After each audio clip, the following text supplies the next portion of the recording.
ดีครับ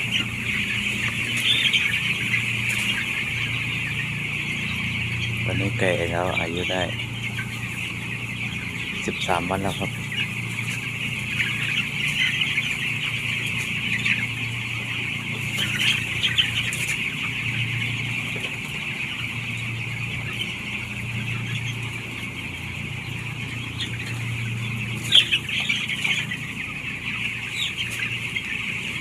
ต้องมาเดินไล่ให้มันกินนะครับ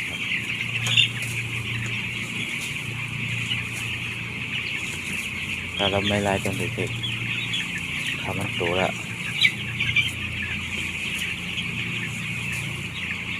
ไม่ใช่ไปแล้วครับ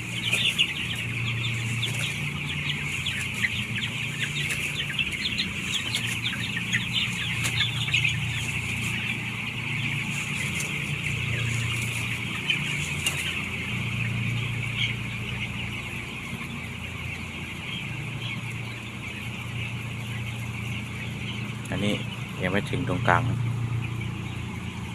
ทางไทยอยู่เนอะให้มันลง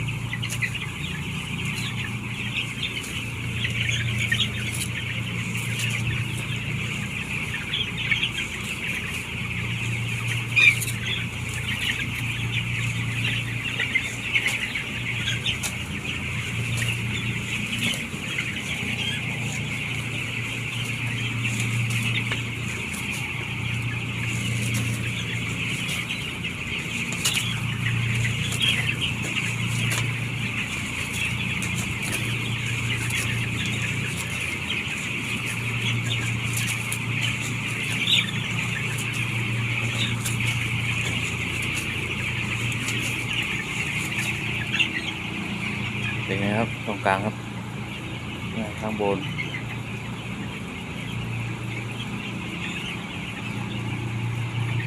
ให้พัดลมยาวมาก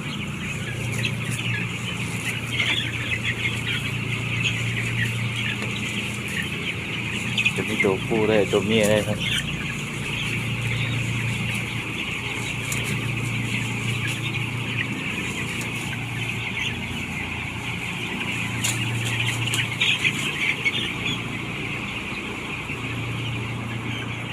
สวยมากเพื่อนๆคนใดอยากดูแบบไหนคอมเมนต์ได้ครับผมถ่ายให้ดูครับ